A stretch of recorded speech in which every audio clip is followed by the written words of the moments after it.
নমস্কার বন্ধুরা। আশা করি আপনারা সবাই ভালো আছেন। তো আজকে আবার আরেকটি ভিডিও নিয়ে আপনাদের কাছে এসেছি, একটা ভিডিও প্রস্তাবনা করতে এসেছি, এটা অন্য টপিকে।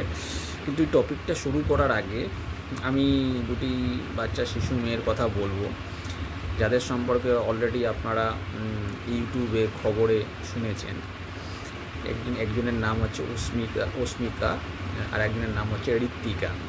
তা অস্মিকার বাড়ি হচ্ছে রানাঘাটে, ঋত্বিকার বাড়ি হচ্ছে সোনারপুরে।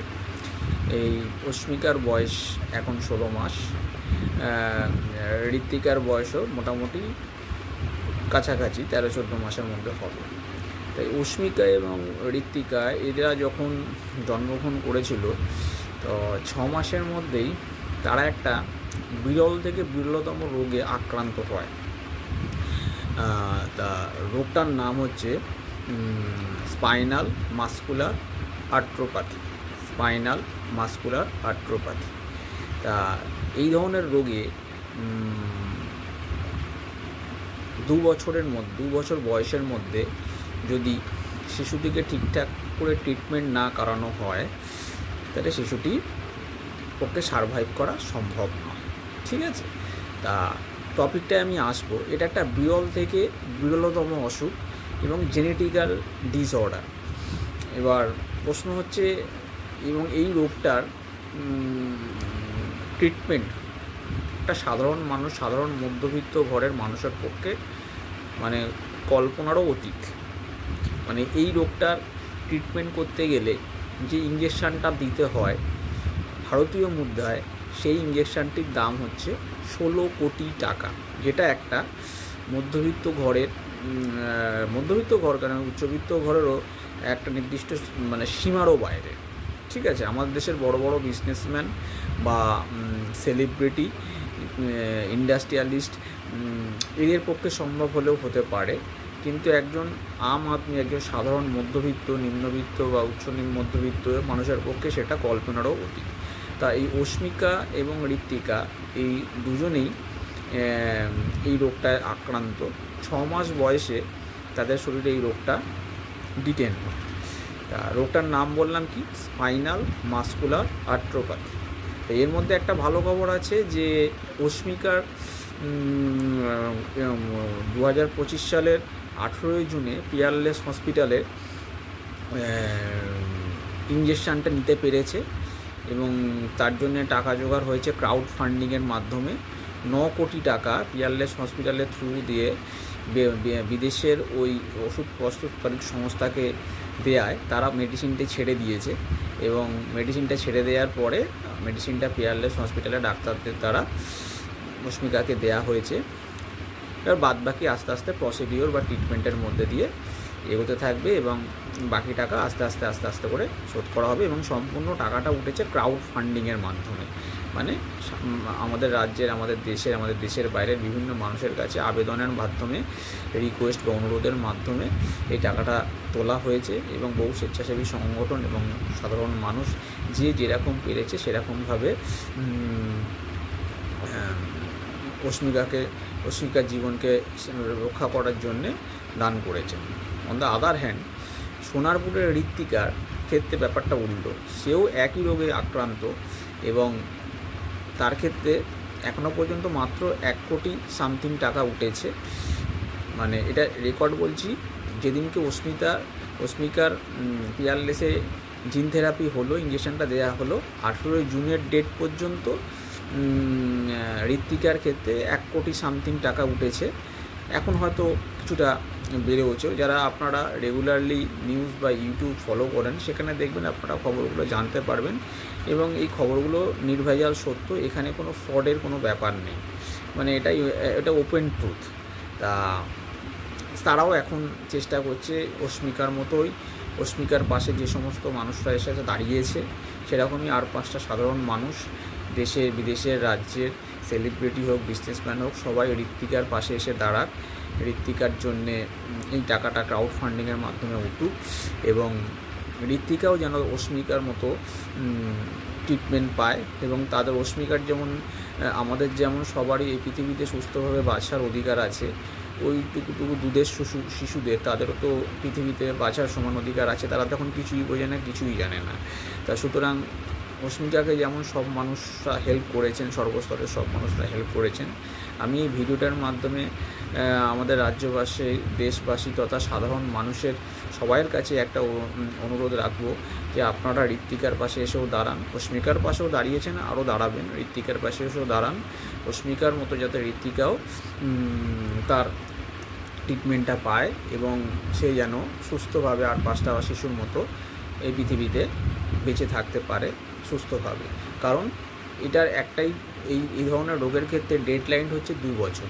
2 বছরের মধ্যে যদি সেই ভ্যাকসিন বা সেই ইঞ্জেকশানটা তাকে না দেওয়া হয়, তাহলে 2 বছর পরে আর সেই শিশুটি পক্ষে সারভাইভ করা সম্ভব হয় না। এটা আমি প্রথমে একটা ইন্ট্রোডাকশান দিলাম এই দুটো শিশুর সম্পর্কে, দুটো বাচ্চার সম্পর্কে এটা অনুরোধও করলাম। যারা যারা যেখানে যেখানে আমার এই ভিডিওটা পৌঁছাচ্ছে বা যারা যারা দেখছেন, তারা অবশ্যই এই বাচ্চা শিশু দুটোর জন্য, অস্মিকা তো ট্রিটমেন্ট পেয়েছে, স্পেশালি ঋত্বিকার জন্যে আপনারা যার যেরকম ক্ষমতা সেরকমভাবেই এই বাচ্চাটার পাশে এসে দাঁড়ান। কোথায় কীভাবে তাদেরকে সাহায্য করবেন সেটার জন্য আপনারা ইউটিউবে সার্চ করবেন, দেখবেন কোনো না কোনো জায়গায় কোনো না কোনো লিঙ্ক নিশ্চয়ই পাবেন, এবং অথবা বারকোড অপশানও পাবেন। বিদেশে যারা দেখছেন তারা বিভিন্ন লিঙ্কের মাধ্যমে আপনারা পেমেন্ট করতে পারেন। আমি ইউটিউবে এই ব্যাপারটা দেখেছি এবং খোঁজখবর নিয়ে দেখেছি যে খবরটা জেনুইনই। তা আপনারা এই ভিডিওগুলোকে লক্ষ্য করতে থাকুন, ইউটিউবে বিভিন্ন ঋত্বিকা বা অস্মিকার যে বিভিন্ন ভিডিওগুলো আসছে, এবং আপনারা নিজেদের বিচার বুদ্ধি দিয়ে বুঝতে পারবেন যে এখানে ফ্রডের কোনো ব্যাপার নেই, পুরো কেসটাই হচ্ছে জেনুইন। এবং সেখানে নিশ্চয়ই আপনারা কীভাবে দেবেন, কোথায় দেবেন, তার বাড়ির অ্যাড্রেস সমস্ত কিছু নিশ্চয়ই পেয়ে যাবেন। চেষ্টা করবেন যার যতটুকু পক্ষে সম্ভব তাদের বাবা মার পাশে বা বিশেষ করে সেই শিশুটার পাশে এসে দাঁড়ানো, যাতে সেই শিশুটা পৃথিবীতে থাকতে পারে আর 5টা সাধারণ বাচ্চার মতো। আমাদের প্রত্যেকের বাড়িতেই বাচ্চা শিশু রয়েছে। আপনি তাদের যদি সামান্য জ্বর বা অন্য কিছু হয়, তাই আমরা বাড়িতে যারা বড়রা থাকি তারা দুশ্চিন্তায় পড়ি বা উত্তেজিত হয়ে পড়ি বা এক্সাইটেড হয়ে পড়ি কত তাড়াতাড়ি তাকে সুস্থ করব। এবার ভাবুন যে বাবা মার ক্ষেত্রে এই সন্তানগুলি এই ধরনের রোগে আক্রান্ত, তাদের মানসিক অবস্থা, ট্রমা অবস্থা কী, তাদের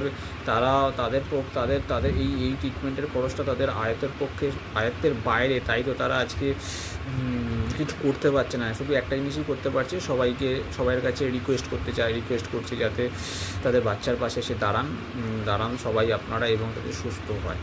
তাই এনিহাও আমি মোটামুটি সবাইকে রিকোয়েস্ট করব, অনুরোধ করব, এটা আমি আমার ভিডিওর মাধ্যমে আমি এইটুকুই করতে পারি, অ্যাওয়ারনেস একটা করতে পারি যে আপনারা সবাই এগিয়ে আসুন। কোথায় কীভাবে সাহায্য করবেন, আপনারা ইউটিউবে অস্মিকা বা ঋত্বিকার ব্যাপারে যে ভিডিওগুলো পরপর আসছে স্কুলে আপডেটেড, আপনারা আপনারা সার্চ করতে থাকুন, আপনারা নিশ্চয়ই পাবেন। এবং আপনারা যদি কারোর কাছে দাঁড়ানোর ইচ্ছা থাকে, সদিচ্ছা থাকে, সে নিশ্চয়ই পথটা খুঁজে নেয়। এনিহাও এইবার আমি যে এই যে রোগটা হয়েছে, এই রোগটার রিজনটা কী এবং এই রোগটার সিমটমটা কী এবং সলিউশন কী, সেটা আমি নিয়ে আলোচনা করব। প্রথমে বলি যে আগের দিন যখন আমি একটা ভিডিও করেছিলাম গুলেনবারি সিনড্রোম হিসাবে, তখন আমি নার্ভাস সিস্টেম সম্পর্কে একটা ডিটেলস ধারণা দিয়েছিলাম যে আমাদের শরীরে নার্ভাস সিস্টেম কী, কত রকমের কী নার্ভ আছে না আছে সব দিয়েছিলাম। যেহেতু একটা নার্ভের ডিসঅর্ডার, সেহেতু আমি আর বেশি করে নার্ভ রিলেটেড আমি কিছু বলছি না, যেহেতু আগের ভিডিওতে আমি গুলেনবারি সিনড্রোমের ক্ষেত্রে আমি নার্ভাস সিস্টেমটা ডিটেলসে আলোচনা করে দিয়েছিলাম। এখানে জাস্ট আমি বলবো যে আমাদের প্রত্যেকটা মানুষের ক্ষেত্রেই কি ব্রেন থাকবে, একটা স্পাইনাল কর্ড থাকবে। তা একটা শিশু যখন ভূমিষ্ঠ হচ্ছে তার মধ্যেও সমস্ত কিছু থাকবে। এবার কি হয়, আমরা যে খাচ্ছি, আমরা যে কথা বলছি, আমরা যে হাঁটাচলা করছি, আমরা যে কোনো একটা কথার স্পেশাল সেন্সগুলোকে ইউজ করছি, হচ্ছে চোখে দেখছি, কানে শুনছি, জিভ থেকে স্বাদ অনুভূতি গ্রহণ করছি, হাতের মধ্যে কোনো কিছু বসলো বা সেই রিসেপ্টারের মাধ্যমে তার অনুভূতিটাকে নিচ্ছি বা তার এগেনস্টে কাজ করছি, শ্বাস প্রশ্বাস নিচ্ছি, হৃদস্পন্দন করছে, বা ওটা কী বলে হাঁটাচলা করছি, এগুলো সবই কি বিভিন্ন ধরনের আমাদের শরীরে যে মোটর নিউরন আছে সেই মোটর নিউরনগুলো করে, মানে মোটর নার্ভগুলো করে। আমরা কত রকমের নার্ভ আছে আমি আর এই ভিডিওতে যাচ্ছি না, যেহেতু আমি আমার আগের ভিডিওতে ডিটেলসে ক্রেনিয়াল নার্ভ, স্পাইনাল নার্ভ সম্পর্কে, সিম্প্যাথেটিক প্যারাসিম্প্যাথেটিক সব nerve, motor nerve, mixed nerve সব সম্পর্কে ডিটেলসে বলে দিয়েছিলাম। তাই আমি দ্বিতীয়বার করে এই ভিডিওতে নার্ভ রিলেটেড বলছি না, শুধু এইটুকুই বলতে চাইছি যে আমাদের শরীরের মধ্যে যে যত রকমের কাজ হয়, খাবার গেলা থেকে শুরু করে, শ্বাস নেওয়া থেকে শুরু করে, এক্সপিরেশন ইন্সপিরেশন অর্থাৎ ফুসফুস শ্বাস প্রশ্বাস গ্রহণ থেকে শুরু করে, হৃদস্পন্দন, হার্ট নিয়ন্ত্রণ, হাঁটা চলা, কথাবার্তা, এই যত রকমের কাজ আছে সকালবেলা ঘুম থেকে উঠে রাত্রিরে ঘুমোতে যাওয়া পর্যন্ত আমরা সব কিছুই কী করি না, এই স্পাইনাল কর্ড এবং ব্রেনের থ্রু দিয়ে করি। স্পাইনাল কর্ড এবং ব্রেন আমাদেরকে করায়, কিন্তু প্রশ্ন হচ্ছে স্পাইনাল কর্ড ব্রেন আমাদের তো করায়, কিন্তু তার তো একটা মিডিয়াম চাই। স্পাইনাল কর্ড বা ব্রেন কীভাবে এই কাজগুলো করাবে না, ওই যে বলেছিলাম যে রিসেপ্টার আছে, রিসেপ্টার থেকে একটা অন্তঃবাহী স্নায়ু শরীরে যায়, সেখান থেকে প্রতিবর্ত ক্রিয়ার মাধ্যমে একটা বহির্বাহী স্নায়ু হিসাবে সেই কাজটাকে এক্সিকিউট করে। অন্তঃবাহী স্নায়ু ইম্পালস নিয়ে যাচ্ছে, আমার গায়ের কোনো একটা জায়গায় মশা কামড়াচ্ছে, স্পাইনাল কর্ডের থ্রু দিয়ে বহির্বাহী স্নায়ু ব্রেনের থেকে সিগন্যাল গ্রহণ করে বলে দিচ্ছে তুমি মশাটাকে মেরে দাও বা মশাটাকে উঠিয়ে দাও। এই হচ্ছে কনসেপ্ট, সোজা ভাষায় আমি বললাম 8 থেকে 80 জন এবং স্টুডেন্টের জন্য। সেরকমভাবেই যে আমরা যে খাবারটা গিলতে হবে, এই ইম্পালসটা একটা নার্ভ, একটা মোটর নার্ভ করছে, তা সেরকমভাবে ওই যে বহির্বাহী স্নায়ু যারা গিয়ে ওই ব্রেন বা স্পাইনাল কর্ড যেটা বলছে সেই কাজটাকে এক্সিকিউট করছে, এই ধরনের যে নার্ভগুলোকে এটাকে আমরা বহির্বাহী নিউরনও বলি, বহির্বাহী নার্ভও বলি। দুটো ভাষাই বলা যায়, বহির্বাহী নিউরনই বলি বা বহির্বাহী নার্ভই বলি। এই বহির্বাহী বা মোটর নিউরনও বলি, মোটর নার্ভও বলতে পারি, অনেক সময় মোটর নিউরনও বলতে পারি, তাতে কোনো সমস্যা নেই। আমি মোটর নিউরন দিয়েই এগোতে থাকলাম, মোটর নিউরন বা মোটর নার্ভ, আমি মোটর নিউরন দিয়েই এগোতে থাকলাম। তাহলে এই যে সব মোটর নিউরনগুলো আছে, এই মোটর নিউরনগুলো কেউ আমাদের এক্সপিরেশন ইন্সপিরেশন করছি, ফুসফুসের নিচে যে পেশি আছে সেই পেশিগুলোকে ইম্পালস পাঠাচ্ছে বা তার মানে শ্বাস প্রশ্বাস ক্রিয়াতে সহায়তা করছে। এর মধ্যে যে কিছু মোটর নিউরন আছে যারা আমরা যে খাবার গ্রহণ করছি, খাবারটাকে গিলতে সহায়তা করছে, মানে সেন্স পাঠাচ্ছে, কাজ মানে তুমি খাবারটা গেলো এই ইম্পালসটা ব্রেন থেকে নিয়ে ওর কাছে পাঠাচ্ছে। লক্ষ্য করবেন আমরা যখন খাবার খাই আমাদের খাদ্যনালী আর হচ্ছে শ্বাসনালী পাশাপাশিই থাকে। কোনো কারণে যদি খাবারের একটা কণা খাদ্যনালীতে না গিয়ে শ্বাসনালীতে ঢোকবার উপক্রম হয়, উপক্রম কথাটার উপর জোর দিচ্ছি, তখনই আমাদের কী হয়, আমরা বিষম খাই, আমাদের কাশি আসে। তখন আমাদের আশপাশে মা বা অন্য কেউ থাকলে আমাদের মাথার মধ্যে আস্তে করে বা পিঠের পেছনে আস্তে করে একটা দুটো চর বা একটা ধাক্কা দেয়, যাতে আমরা খাবারটা ওখানে ঢুকতে না পারি। মানে মধ্যা কথা হচ্ছে খাবারটা যাতে শ্বাসনালীর ভিতরে ঢুকে ফুসফুসে না যেতে পারে, ঠিক আছে? এই হচ্ছে কনসেপ্ট। সেরকমভাবেই আমরা যে হাঁটাচলা করছি, কথাবার্তা বলছি, এক পাশ থেকে ওই পাশে যাচ্ছি, সব কোনো না কোনো মোটর নার্ভ এই কাজগুলো করাচ্ছে with the command of brain and spinal cord, ঠিক আছে? এইবার প্রশ্ন হচ্ছে ওই যে মোটর নার্ভ যেগুলো পায়ে যাচ্ছে, হাতে যাচ্ছে, চোখ দিয়ে, তারপর হচ্ছে গিয়ে লাঙে যাচ্ছে, হার্টে যাচ্ছে, যারা আমাদের ব্লাড প্রেশারকে কন্ট্রোল করছে, বা ওটা কি বলে ভিশনটাকে, হেয়ারিংটাকে, স্বাদটাকে, স্পেশাল সেন্সগুলোকে, যারা এই কাজগুলো করছে, এই যে মোটর নিউরনগুলো যে কাজগুলো করছে, তাহলে মোটর নিউরন যেটা রয়েছে সেটা তো একটা নিউরন, ঠিক আছে? সেই কার্যকারিতাগুলোকে পরিচালনা করছে। তাহলে এই মোটর নিউরনগুলোকে ভালো রাখার জন্যে বা এদের কার্যকারিতা পরিচালনা করার জন্যে আমাদের শরীরে একটা প্রোটিন আছে, যেটা আমাদের ইনবর্ন শরীরে পাওয়া যায়। সেই প্রোটিনটার নাম হচ্ছে আপনার সারভাইভাল মোটর নিউরন প্রোটিন, মানে SMN প্রোটিন, ইন শর্টে SMN protein, survival motor neuron protein. তাহলে যখন শরীরের মধ্যে প্রোটিনটা আছে, প্রোটিনটা তৈরি হয়, তাহলে কোনো না কোনো কেউ তো ওই প্রোটিনটাকে তৈরি করে, অবশ্যই করে। সেই প্রোটিনটাকে তৈরি করে কে? SMN জিন 1, SMN জিন 1 বা SMN 1 টাইপ জিন বলা যায়, বা SMN জিন টাইপ 1 এটাও বলা যায়। SMN জিন মানে হচ্ছে সারভাইভাল মোটর নিউরন জিন টাইপ 1। তার মানে এই জিনটা ওই SMN প্রোটিনকে, অর্থাৎ সারভাইভাল মোটর নিউরন প্রোটিনকে তৈরি করে, যে প্রোটিনটা গিয়ে আমাদের ওই মোটর নার্ভ যারা এই সমস্ত কার্যকারিতাগুলো পরিচালনা করে তাদেরকে ভালো রাখে, মানে সুস্থ রাখে, মানে হেলদি রাখে, এবং ওটা কী বলে, তাদের কার্যকারিতাগুলোকে পরিচালনা করে। তাহলে কি হচ্ছে, শরীরের মধ্যে জন্মের পর থেকেই একটা জিন থাকে, সেই জিনটা হচ্ছে নাম হচ্ছে SMN জিন টাইপ 1, যারা একটা প্রোটিন সিক্রেশন করে। কি প্রোটিন সিক্রেশন করতে সহায়তা করে? SMN প্রোটিন, মানে সার্ভাইভাল মোটর নিউরন প্রোটিন। যে প্রোটিনটা কি করে না, আমাদের শরীরের মধ্যে যত মোটর নিউরন আছে যারা ব্রেন আর স্পাইনাল কর্ডের হুকুম পালন করে, এক্সিকিউট করে সব কাজগুলোকে, তাদেরকে কাজ করায় এবং ওটা কি বলে, তাদের সেই নার্ভগুলোকে ভালো রাখতে, হেলদি রাখতে সহায়তা করে টিল আওয়ার ডেথ, আমাদের মৃত্যুর আগে পর্যন্ত। ওকে, এছাড়াও ভগবান কী করেছে, প্রত্যেকটা জিনিসের একটা ব্যাকআপ রাখে। তাহলে SMN জিন যেটা আছে টাইপ 1, তার একটা ব্যাকআপ রেখেছে ভগবান SMN2 জিন। মানে SMNটা কোনো কারণে কাজ করতে না পারলে SMN2টা ব্যাকআপ দেবে। ব্যাকআপ কথাটার মানে কি, একজনের পরিবর্তে সে কিছুটা কাজ করে দেবে। ইট ডাজন্ট মিন সে ওর মতোই পুরোপুরি কাজ করতে পারবে, ওই কোয়ালিটির কাজ করতে পারবে, ওই কোয়ান্টিটির কাজ করতে পারবে। এখানেও ঠিক তাই সেম, যে যেমন আমাদের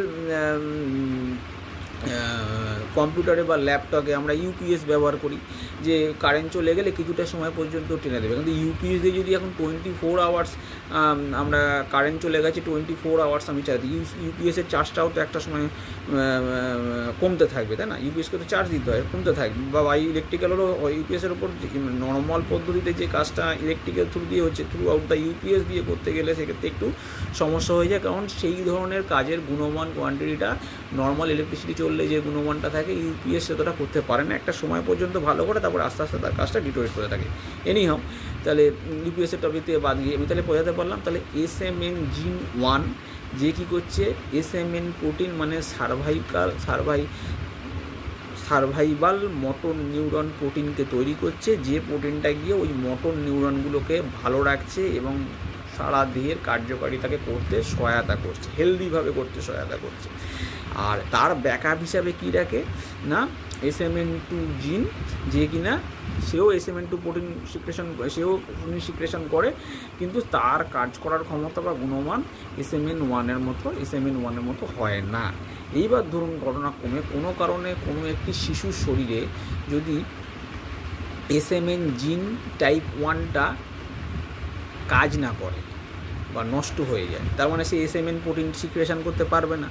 আর SMN প্রোটিন সিক্রেশন না করতে পারলে ওই মোটর নিউরনগুলোর কী হবে, এই মোটর নিউরনগুলোর কার্যকারিতা হ্রাস পাবে এবং হেলদিও থাকবে না। আস্তে আস্তে মোটর নিউরনগুলো নষ্ট হতে থাকবে, কাজ করতে পারবে না।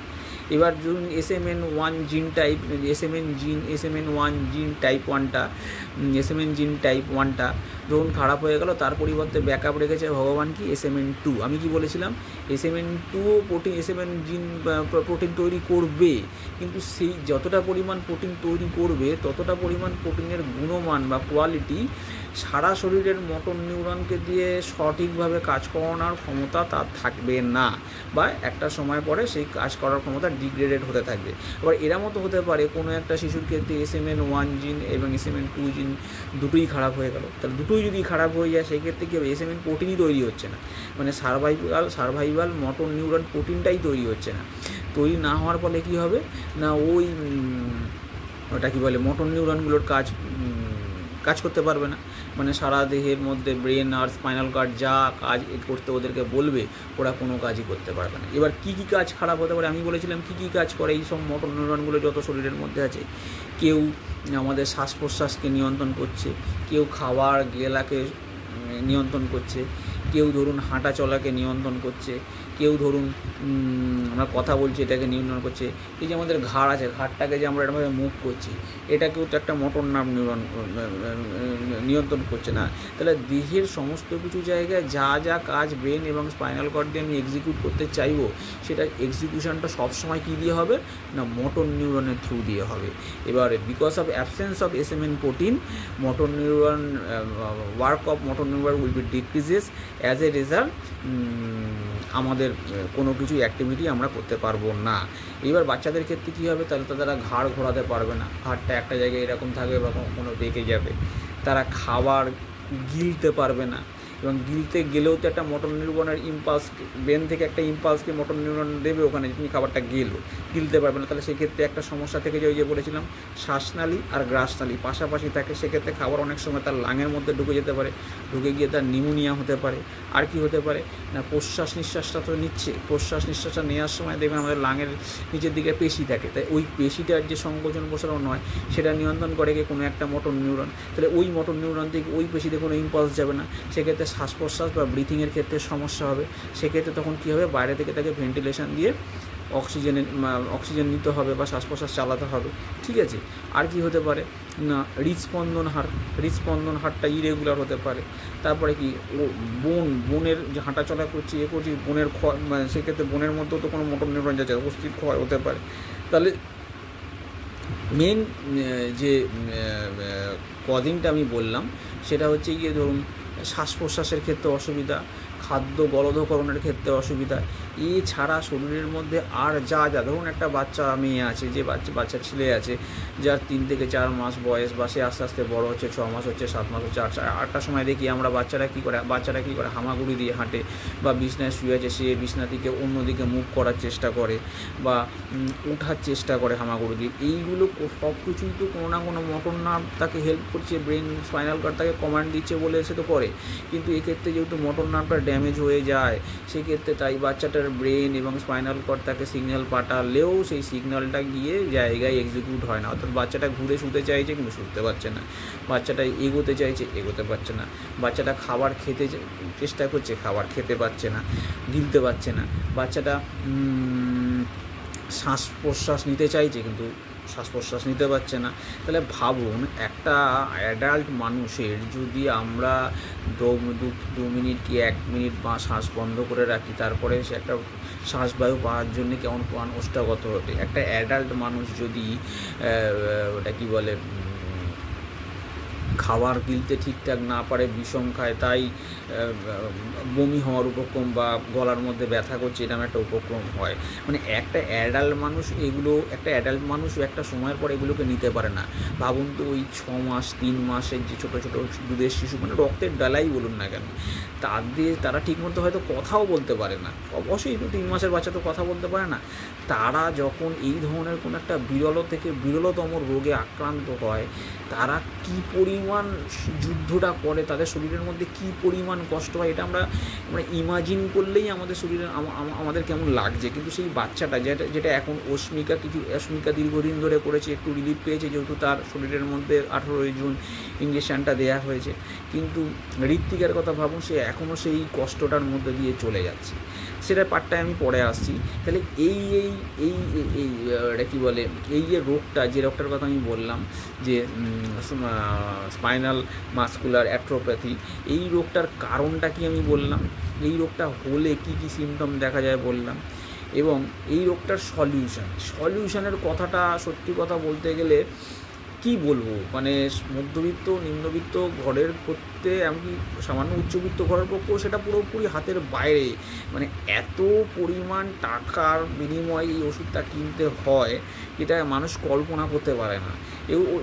ওর ওষুধটা কী বলবো আমি, ওষুধটা রোগটা হচ্ছে কেন, ওই যে বললাম এসএম জিনটা নষ্ট হয়ে গেছে, মানে এসএম জিনটা আর কি নষ্ট হয়ে গেছে, SCM2 জিনটাও নষ্ট হয়ে গেছে, SMN1 জিনটাও নষ্ট হয়ে গেছে, SMN2 জিনটাও নষ্ট হয়ে গেছে। তার মানে এমন কোনো একটা ওষুধ হতে হবে, দুটোভাবে করা যেতে পারে। প্রথম হচ্ছে গিয়ে SMN2 জিনটা যে অল্প আপনার SMN প্রোটিন তৈরি করে, যে পরিমাণ SMN প্রোটিন দিয়ে টোটাল কাজটা হয় না, তাহলে এমন কোনো আমি ওষুধ দেবো যে ওষুধটা দিয়ে SMN2 জিন থেকে বেশি পরিমাণ SMN প্রোটিন করবো, কিন্তু এটা লং টার্মের ক্ষেত্রে মানে ঠিকঠাক না। তাহলে একদম সঠিক ওষুধ কী হতে পারে, ওই যে SMN জিন 1 বা SMN জিন 1 টাইপ 1 যেটা বলছি, ওই জিনকে যদি রিপ্লেস করা হয়, অর্থাৎ কোনো ওষুধের মাধ্যমে যদি বাইরে থেকে কোনো একটা SMN জিনকে আমি শরীরে ঢোকাই, এই SMN জিন যেটা ভ্যাকসিনের মধ্যে বাইরে থেকে মানে অস্মিকার ক্ষেত্রে ঢোকানো হয়েছে, সেই ওষুধটার দাম হচ্ছে ভারতীয় মুদ্রায় প্রায় 16 কোটি টাকা, ভারতীয় মুদ্রায় বলছি 16 কোটি টাকা। এবার ভাবুন তো কটা মধ্যবিত্ত ঘরের মানুষের পক্ষে এককালীন 16 কোটি টাকা সে বার করতে পারে। একটা বিজনেসম্যানকেও সেই টাকাটা বার করতে গেলে অতবার ভাবতে হয়, ঠিক আছে? সুতরাং মানে এর এর এর এর সলিউশন হচ্ছে এটাই, এর কোনো অল্টারনেট নেই। এবং যে সংস্থা আপনাকে এই মেডিসিনটি দেবে তার কাছে মিনিমাম 9 থেকে 10 কোটি টাকা ক্যাশ রাখলে তারপরে সে মেডিসিনটা ছাড়বে, বাদ বাকি টাকা পরে আপনি ইএমআইয়ের থ্রু দিন। এবং এই ধরনের অসুখের ক্ষেত্রে আমি সাধারণ মানুষ তো যতটা পারছে দুটি বাচ্চার ক্ষেত্রেই, অস্মিকার ক্ষেত্রে করেইছে, আমি আশা করব যে ঋত্বিকার ক্ষেত্রেও করবে। কিন্তু তাও এখানে সেন্ট্রাল গভর্নমেন্ট বা স্টেট গভর্নমেন্ট, এই গভর্নমেন্ট যত আমাদের সংস্থা আছে বা যত স্বেচ্ছাসেবী সংস্থা আছে, এদের একটা স্পেশাল উদ্যোগ নেওয়া উচিত, যাতে কোনো বাচ্চা শিশু যদি এই ধরনের রোগে আক্রান্ত হয় তাহলে তাদেরকে সারভাইভ করানোর জন্যে এই হিউজ টাইপের একটা মানি, সেই মানিটা যেন তারা কোনোভাবে যে দুস্থ পরিবারটাকে সাপোর্ট করতে পারে। না হলে সাধারণ মানুষের পক্ষে এতগুলো টাকা একজনের পক্ষে দেওয়া অসম্মান, কল্পনারও অতীত। তা সেই অর্থে বলতে গেলে আমি আমার এই ভিডিওটা করার অর্থ দুটো, অ্যাকচুয়ালি প্রধান এবং মুখ্য অর্থ হচ্ছে গিয়ে অস্মিকার মতো যেন ঋত্বিকাও এই হেল্পটা পায় এবং তারও ওই পৃথিবীতে সমানভাবে সুস্থভাবে অস্মিকার মতো বা আর 5টা বাচ্চার মতো বাঁচার অধিকার আছে। আর দ্বিতীয় কথা হচ্ছে অ্যাওয়ারনেস তো অবশ্যই, মেডিকেল সায়েন্সেও অনেক কিছু, মেডিকেল সায়েন্সের একটা জায়গা পর্যন্ত লিমিট থাকে, কিন্তু মেডিকেল সায়েন্স এই কেসটার কথা বলুন না, মেডিকেল সায়েন্স জানে কীভাবে করলে আমি বাচ্চাটাকে নিয়ে আসতে পারবো, কিন্তু তার জন্য যে কস্টটা সেই পরিবারটাকে দিতে হবে বা পে করতে হবে, সেইটা করার মতো তো সেই পরিবারটার আর্থিক ক্ষমতা নেই। ম্যাক্সিমাম পরিবারেরই হবে না যারা মধ্যবিত্ত বা নিম্নবিত্ত ঘরের ক্ষেত্রে হয়। সেক্ষেত্রে আমি বলবো আমাদের দেশের যারা বড় বড় ইন্ডাস্ট্রিয়ালিস্ট আছেন বা সেলিব্রিটি আছেন, সরকার তো অবশ্যই, কেন্দ্রীয় সরকার হোক, রাজ্য সরকার হোক, সবাই আশা করি এই দুটি বাচ্চার অসুস্থতার ক্ষেত্রে ব্যাপারটা সম্পর্কে জানতে পেরেছেন।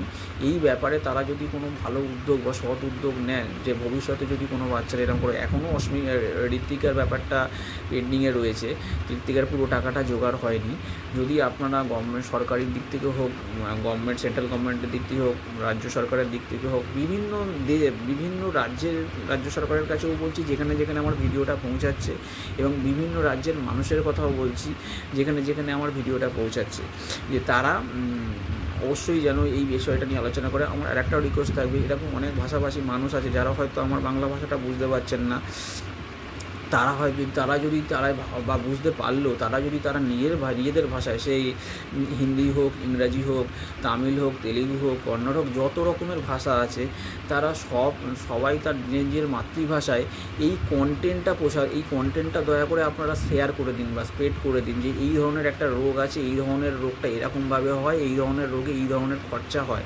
তাহলে এই ব্যাপারটা যদি সারা দেশ তথা সারা রাজ্যের মধ্যে ছড়ায়, এবং সারা রাজ্য তথা সারা দেশের মধ্যে দেশের প্রতিটা রাজ্যের মধ্যে ছড়ায়, তাহলে মানুষের মধ্যে একটা অ্যাওয়ারনেসও হবে, এবং ভবিষ্যতে এই ধরনের রোগেরকে অর্থনৈতিকভাবে মোকাবিলা করার জন্য সেখানকার রাজ্য সরকার বা এখানকার সাধারণ মানুষ আগে থেকে উদ্যোগ নিতে পারবে। বিশেষ করে রাজ্য সরকার বাগুলো তারা এমন একটা কোনো নীতি বা প্রকল্প আনবে যার মাধ্যমে এই ধরনের মারাত্মক ব্যাধি বা অর্থনৈতিক খরচ সাপেক্ষ ব্যাধিগুলোকে তারা কমব্যাট করতে পারবে। ঠিক আছে, তাহলে এই হচ্ছে গিয়ে আপনার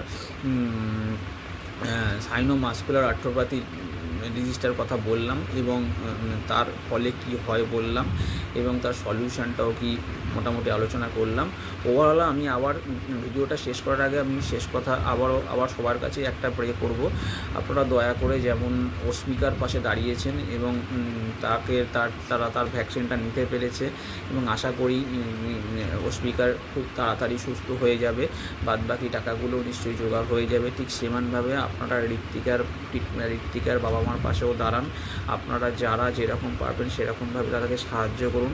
আমাদের পশ্চিমবঙ্গে 10 কোটি লোক থাকে, প্রত্যেকে যদি 1 টাকা করেও দেয় তাহলেও টাকাটা 1 টাকা করেও দাও, তারা কিছুটা টাকা হয়ে যাবে। আর আমাদের সারা দেশে 140 কোটি 150 কোটি লোক থাকে, তারাও যদি 1 টাকা 2 টাকা করেও দেয় তাহলেও মোটামুটি এই টাকাটা উঠে যায়। এবং কোথায় টাকাটা দেবেন, কীভাবে টাকাটা দেবেন, সেটা আপনারা ইউটিউবে সার্চ করে অস্মিতা বা ঋত্বিকা বলে টাইপ করে সার্চ করুন, তাদের লেটেস্ট ট্রিটমেন্টের আপডেট নিন, তাহলে নিশ্চয়ই আপনারা দেখবেন ওখানে কোনো না কোনো জায়গায় কোনো লিঙ্ক বা কোনো বারকোড নাম্বার কিছু পেয়ে যাবেন। বাইরের দেশে যদি যারা যেমন ভিডিওটা দেখছেন, তারা বাংলাদেশে বা অন্য কোনো দেশে যারা ভিডিওটা দেখছেন, বা অন্য কোনো দেশে বা কান্ট্রিতে যারা ভিডিওটা দেখছেন, তারাও সাধারণত ওই ক্রেডিট কার্ড বা ওয়েস্টার্ন ইউনিয়ন মানি ট্রান্সফারের মাধ্যমে কোনো একটা নির্দিষ্ট লিঙ্কের থ্রু দিয়ে আপনারা টাকাটা জোগাড় করতে পারবেন, মানে দিতে পারবেন, তাকে সাহায্য করতে পারবেন। সত্যি কথা বলতে গেলে, বাংলায় বলতে গেলে, যে এত পরিমাণ টাকা, এই ধরনের টাকা এই মুহূর্তে, যেহেতু সেন্ট্রাল গভর্নমেন্ট বা স্টেট গভর্নমেন্টের এই মুহূর্তে কারেন্ট কোনো প্রকল্প নেই যার থ্রু দিয়ে এই টাকাটা দেওয়া হয়, আমি যতটুকু জানি নেই, ঠিক আছে। কিন্তু গভর্নমেন্ট চাইলে সুমোটো যে কোনো প্রকল্প রাতারাতি অর্গানাইজ করতে পারে এই ধরনের, বিশেষ করে হেলথ কেয়ারের ক্ষেত্রে, মানে জনসেবামূলক কাজের ক্ষেত্রে। কল সেই অর্থে একমাত্র এখন হাতিয়ার হচ্ছে গিয়ে সাধারণ মানুষ, প্রত্যেকটা রাজ্যের, প্রত্যেকটা জেলার সাধারণ মানুষ, এবং তারাই একমাত্র পারে এই ধরনের রোগগুলোতে জর্জরিত শিশুদের বাবা মার পাশে দাঁড়াতে, এবং তাদেরকে ক্রাউড ফান্ডিংয়ের মাধ্যমে যার যতটুকু সম্ভব, যে যতটুকু পারে, সেই বাচ্চা শিশুটার দিকে তাকিয়ে আপনারা তাদের পাশে এসে দাঁড়ান, যাতে সেই অস্মিকার মতো ঋত্বিকাও এই পৃথিবীতে সুস্থভাবে, ভালোভাবে বাঁচতে পারে। এইটুকুই অনুরোধ এবং রিকোয়েস্ট হলো, এই ভিডিওটা পারলে আপনারা আপনাদের বন্ধুবান্ধব, colleague, YouTube, Facebook, Twitter, x handle, Instagram, যেখানে যেরকম পারবেন আপনারা শেয়ার করুন। শেয়ার করে সেই অন্তত সেই বাচ্চা দুটোর মুখের দিকে তাকিয়ে আপনারা এই উদ্যোগটা নিন। আশা করি একটা শিশুর যদি আমরা এইভাবে ডাইরেক্ট হোক, ইনডাইরেক্ট হোক, আমরা প্রাণ বাঁচাতে পারি, এর থেকে বড় জিনিস কিছু হয় না। আলটিমেটলি মানুষই কিন্তু মানুষের পাশে এসে দাঁড়াবে। তো আজকের যে ভিডিওটা, সেটা যেমন আমি এই বাচ্চাগুলোর ক্ষেত্রে যে স্পাইনাল মাসকুলার আট্রোপ্যাথি রোগটা কী, সেই বিষয়টাই যেমন আপনাদেরকে বললাম, কিন্তু এই ভিডিওটার বড় একটা অংশ জুড়ে আমি বারবার একটা কথাই আপনাদের কাছে বললাম, অস্মিকার মতো সোনারপুরের ঋত্বিকার পাশেও আপনারা দাঁড়ান। আপনারা খবরের চ্যানেলে হোক, ইউটিউবে হোক, যে কোনো জায়গায় এই দুটি বাচ্চার নাম দিয়ে সার্চ করবেন, দেখবেন যে তাদের কারেন্ট ট্রিটমেন্টের স্ট্যাটাস কী, এবং তাদের এই ফান্ডিংটা কীভাবে হচ্ছে, আর 5টা মানুষ কীভাবে তাদেরকে সাহায্য করছে। আশা করি আমরা যদি সব মানুষরা, আলটিমেটলি মানুষ মানে যার মান আর হুঁশ আছে তারাই তো মানুষ, আমরা সবাই মিলে যদি অস্মিকার মতো ঋত্বিকাকেও বাঁচাতে পারি, এইটা আমাদের মানবজাতির ক্ষেত্রে বা মানব সভ্যতার ক্ষেত্রে একটা বড় আশীর্বাদ হবে। আলটিমেটলি মানুষই মানুষের পাশে আছে। তাহলে এই অনুরোধটা বারবার রেখে, এবং সবার ভালো ছেলে, আশা করি অস্মিকার মতো ঋত্বিকাও ভালো হয়ে যাবে, এই প্রার্থনাটা করে, এবং তাদের সন্তান তাদের বাবা মার কাছে ফিরে আসবে, এই প্রার্থনাটা করে আমি আজকে আমার ভিডিওটা স্টপ করব। প্রতিদিনের মতো যেমন বলি, আমার চ্যানেলটিকে সাবস্ক্রাইব করবেন, প্রচুর পরিমাণে লাইক, শেয়ার, কমেন্ট করবেন। আমি এসব কিচ্ছু বলবো না, আমি শুধু একটা কথাই বলবো, আপনাদের যা করার আপনারা করুন, ওই বাচ্চাটির মুখের দিকে তাকিয়ে, ঠিক আছে। এইটুকু বিশ্বাস আমাদের সমাজে অনেক ভালো ভালো মানুষ আছে, তাদের প্রতি আছে। আজকে কোনো লাইক, শেয়ার, কমেন্টের কথা কিচ্ছু বলবো না, সাবস্ক্রাইবারের কথা কিচ্ছু বলবো না। শুধুমাত্র ভাবুন, অস্মিকার মতো ঋত্বিকাকেও আমাদের এই পৃথিবীতে রাখতে হবে, কারণ ঋত্বিকারও ওই আর 5টা সন্তান বা শিশুদের মতো এই পৃথিবীতে সুন্দরভাবে বাঁচার অধিকার আছে। শুধুমাত্র তাদের বাবা মার পাশে দাঁড়ান। এইবার আপনাদের ওপর সমস্ত দায়িত্বটা ছাড়লাম, আপনারা এই জিনিসটাকে কীভাবে আর 5টা মানুষের কাছে পৌঁছে দেবেন। আশা করি এই ভিডিওটা যথেষ্ট পরিমাণে আপনাদের পক্ষে ইনফরমেশনমূলক হয়েছে। যদি এই ভিডিওটা করার মাধ্যমে একটি শিশু একজনের কাছ থেকেও হেল্প পায়, তাও আমি মনে করব যে আমার এই ভিডিওটা করা সার্থক, এবং আপনাদের প্রতি আমারও আশা এবং ভরসা আছে। আপনারা নিশ্চয়ই এই ব্যাপারটা সিরিয়াসলি দেখবেন এবং ফিরে আসবেন। অস্মিকাকে আমরা রাখতে পেরেছি, ঋত্বিকাও যেন থাকে তাদের বাবা মার হয়ে, বা এইরকম ধরনের বাচ্চার হয়ে। আমি আজকে ভিডিওটা তাদের প্রতি ডেডিকেট করলাম। আশা করি ভালো থাকবেন। আগামী দিনে আরও কোনো ইনফরমেটিভ এবং ভালো ভিডিও নিয়ে আপনাদের কাছে আসবো, যেটা আপনাদের পক্ষে গ্রহণযোগ্য হবে, নিশ্চয়ই ভালো লাগবে। এবং 8 থেকে 80 সবাইকে একই কথা বললাম। এবং স্টুডেন্টরা যারা আছে, তোমরা তো পড়াশোনা করছো, তোমরাও তোমাদের বন্ধুবান্ধবের থ্রু দিয়ে চেষ্টা করো এই বাচ্চা মেয়েটির পাশে দাঁড়াবার এবং তাকে হেল্প করার। এবং আমার আশা আপনারা নিশ্চয়ই করবেন। এবং এই আশা, ভরসা, বিশ্বাসটুকু রেখেই আজকে আমি আমার ভিডিওটা স্টপ করলাম। আগামী দিনে আবার কোনো ভালো ভিডিও নিয়ে, ভালো ইনফরমেটিভ কোনো আলোচনা নিয়ে আপনাদের সাথে দেখা হবে। আজকে তাহলে রাখলাম। ভালো থাকবেন, ধন্যবাদ।